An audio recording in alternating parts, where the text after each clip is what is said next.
live. You do what you have to do. It's a tough place to play because you lost there before previously in the season, so you have to worry about that factor. But I think that just being able to go down there, the quick turnaround to today, get the victory yesterday, and then you have to just turn your head towards today and say, yep, we took care of business yesterday. Let's go all out over these next 2 home games and see what we can do, what position we could put ourselves in. That's the exact phrase I was thinking of, taking care of business. You mentioned it at the end of our last home game. That's what Danbury needs to do. That's exactly what they did. Absolutely. There's no doubt in my mind of it. They're only 2 points out, and you'll say, how is that possible? They lost 10 straight games in this season. All of a sudden, you come roaring back, win 9 of your last 10. You go on some nice little streaks.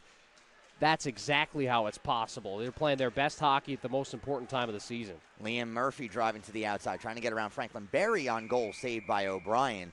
And with 16:34, sending it back down. O'Brien, this time staying on his feet, leaves the puck for Madzi. 6.5 gone by here in the first period. It's been entertaining so far. Ian Skinner off the boards to nobody in particular. It goes past McGrath, no icing on the play. And so Judson McGrath, a native of Allen, Texas, will start things out from behind his own cage. Yeah, and McGrath didn't touch that puck, Zach, because the Colonials had 6 players on the ice. He didn't want to take a too many men penalty. A heady play by the large defenseman. 6'5" McGrath is listed at. Yeah, he's a house. Yeah, that's big boy. Here's Remsen in the corner. No slouch himself at 6'3", given to Skeens.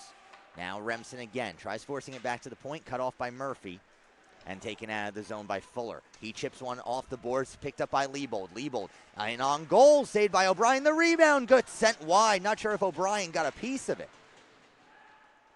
Elmira threatening again.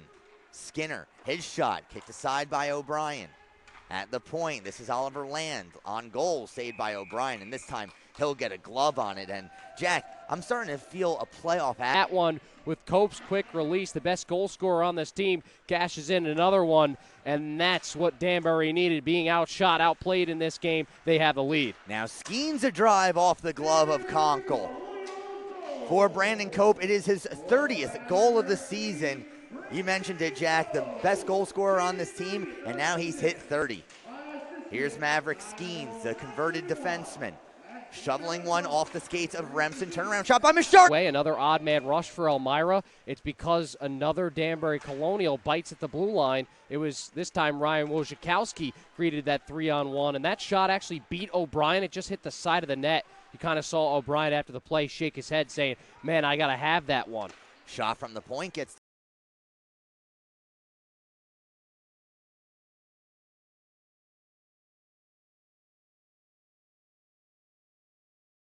That's what you want if you're Kevin Cunningham and this Colonials team. Concentrated there. You didn't have the scoring that you have now further down the lineup. 6:10 to go here in the first, as it's Ryan Wojciechowski, or check that, Misha Mshar picking up the puck on goal, steered aside by Conkle. Lou DeCola canceled out by Mshar, sent in front for Weber, a shot, he missed high.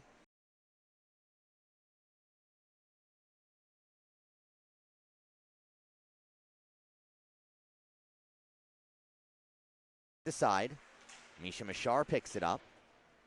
Looking for the cycle is Dylan Weber. Instead, it gets flipped out of the zone where McGrath gives to Madzi. Very quickly back to Colby Donovan. Donovan a snapshot. That takes the puck away. Liam Murphy, 6'3". It's rare that he's looking up at the defenseman. Yeah, he's got to move that puck a little bit quicker there. He's got nowhere to go with it. Dump it in, get an easy dump in, and with that physical presence, Murphy's a better skater than McGrath, so he would be able to beat him on a foot race. Try to win those little battles right now for Elmira. Get yourself back into this game doing the little things right. 3:10 to go before the intermission. Danbury still with a 2-0 lead as Ian Skinner finds Murphy. Far side Liebold, top of the circle, a shot gloved by O'Brien. He holds on. They restore their 2-goal lead. Will Elmira manage to tie it up? That goal, like you said, so important.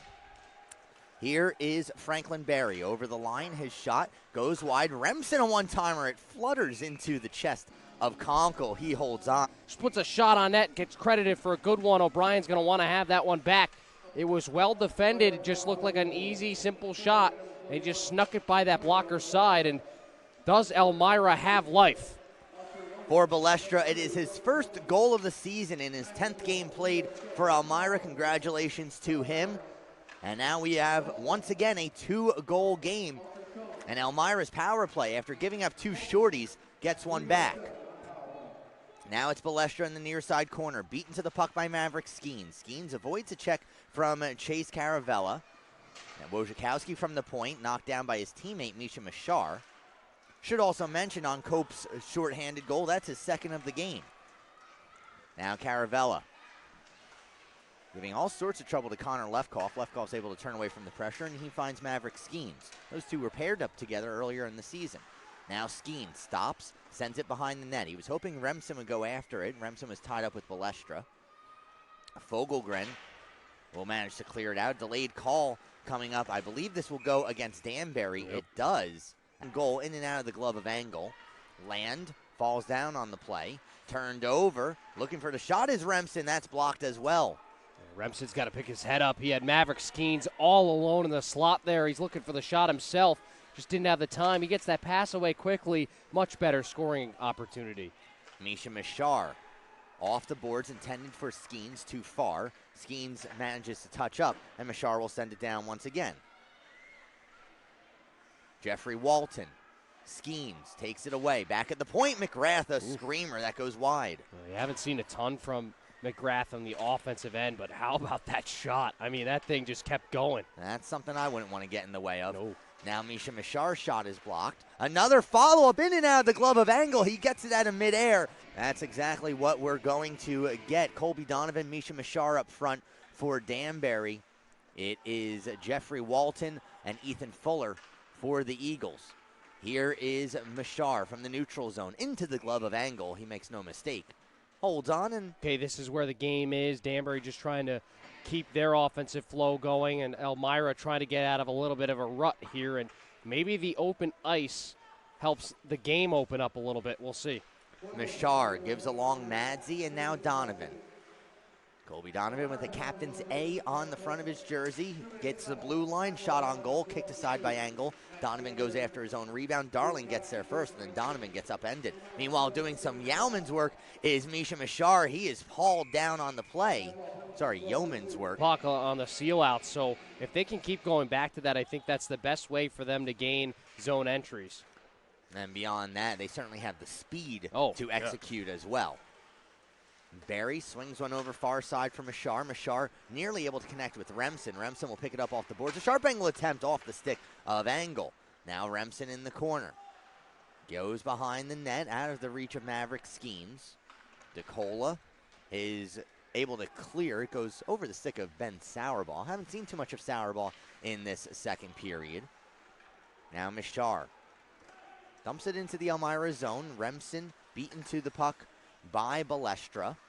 Maverick Skeens from the red line will send it down once again. And he's had a much better second period. Balestra has. Obviously, the goal helps, but just smarter with the puck, staying back, not letting anything get behind him. Judson, or rather McGrath. He'll get another opportunity to begin the breakout with 2 minutes to go. This time he finds Maverick Skeens. Skeens over the Elmira blue line, driving to the outside. Skeens. Westendorf, who's barreling in, who's had another solid game, centering McEnany and Cope. Off the draw, this is Liebold. Through the neutral zone, he manages to find Murphy. Murphy driving to the outside. Lefkoff sniffed that out, separates him from the puck. Now Murphy again. Gets around Wojciechowski. Miller, a shot from the point, deflects wide. Liebold into the near side corner. Wojciechowski will get there first. Wojciechowski manages to knock down a pair of Elmira players. Lefkoff off the boards. Too far for Skeens. Balestra gets it back. Now check that. Now Connor Lefkoff again. This time softly into the zone off the stick of Misha Mshar. Balestra tries giving along for Liebold. It's a loose puck. Connor Lefkoff picks it up. Lefkoff, a shot is blocked. Balestra, well, that one caught him on the ankle. Yeah. That one hurts. Yeah, you can see him kind of limbering a little bit. Now Remsen a drive, deflects wide. Judson McGrath unable to hold the blue line, turns the puck over. Thomas Liebold up ahead. Liebold with only one to beat gives across. They score. Liam Murphy. Old. Now, you fit in on it. I well, other than Nick Nieder, I think I'd be the oldest one on the team. Danbury Hat-Tricks will be in action. A 7 o'clock ceremonial start against the Danville Dashers, as it's Danbury Hockey Alumni Night. And the Danbury Hat-Tricks are proud to honor the history and the legacy of the Danbury Trashers, the Danbury Mad Hatters, the Danbury Whalers, and the Danbury Titans as well. Boy, those are names I never thought I'd say with any relevance here, as Remsen's shot goes out of play. Referee finally notices and blows away. It's Kyle McEnany, 1-on-4 into the Elmira zone. Kyle McEnany turns away from the pressure, sends it into an empty corner, where Cole Madsey, pinching in from the point, had it for a moment. Botting unable to clear. Westendorf, or check that, Wojciechowski sends it back down deep. Now McEnany, big hit. That might be the biggest hit Kyle McEnany has thrown in this game. Oh, absolutely. Laying the lumber there. Some physical play up against those far side boards. Oh, look at McGrath going at it. Now, lots of hard work at the blue line results in Danbury keeping the puck in the offensive zone. Here's Madsey again. The captain gives along for Skeens, who sends down deep Mshar. Misha Mshar. McGrath shot is blocked. Skeens picks up the loose puck behind the cage. Tries going into the same corner where McGrath was. Remsen, however, holds it alive at the blue line. On goal, saved by Angle. Cleared out once again. McGrath will have to chase after this. A fellow number 2 in Bryce Colpine. First time we've said his name chasing after it.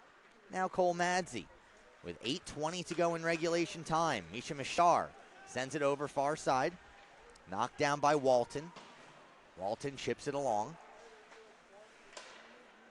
Caravella into the Danbury end, driving outside around Wojciechowski. Caravella now in the corner. Reinforcements arrive as Mshar manages to steal the puck, getting it out of the zone. Maverick Skeens will chase after this. Getting there first will be Balestra. Balestra stops, and at the end of his shift, sends it down into the boards off the Schaeffler advertisement. Actually went to their website the other day. Wanted to know what they did. What did they do? Stuff. There's a lot of companies in Danbury that do stuff. Yes, they do. The more the merrier. Through the neutral zone, Botting's able to get it as far as the blue line before Madsey sends it back into the Elmira zone. 4.5 to go in regulation time. Danbury wants to win this one in regulation. Misha Mshar. Turnaround shot is blocked. Mshar picks up the loose puck, sends it into the near side Zamboni corner where Colby Donovan softly back down low for Mshar. And then Mshar falls down as Sam Miller takes the puck away. Miller sending it down deep. O'Brien out of his cage to slow it down. Fuller sends one through the crease as O'Brien saw that one go through his legs, and then a shot from the points gloved by Shane. Elmira out of the Danbury zone. It's not helping them. See, if you want to go with a big ice surface, I think it's called Ringet. It's more of a Russian game, but it's essentially hockey played on a soccer field. Okay. 10 or 11 skaters aside. Ice soccer. And with a puck? Yeah. Weird puck. Or no, it's not a puck. It's like a donut. That's why they call it. Stay in it. They just haven't had the offensive help. Off the draw, it's Lefkoff. Given across Remsen. Kevin Remsen at the blue line simply holds it. No need to force anything, but he takes the shot into the midsection. Strength scenario. Angles at the bench, and Elmira's playing with the extra attacker, but that penalty hurts you there as well. Maybe that would have been the deciding factor in this game, having an extra person on the ice just to get anything going for them. But, again, the penalty hinders so many things. It really takes your options away. Yeah. Here's Remsen into the zone. Remsen took a stick up high, stays on the ice. Wojciechowski.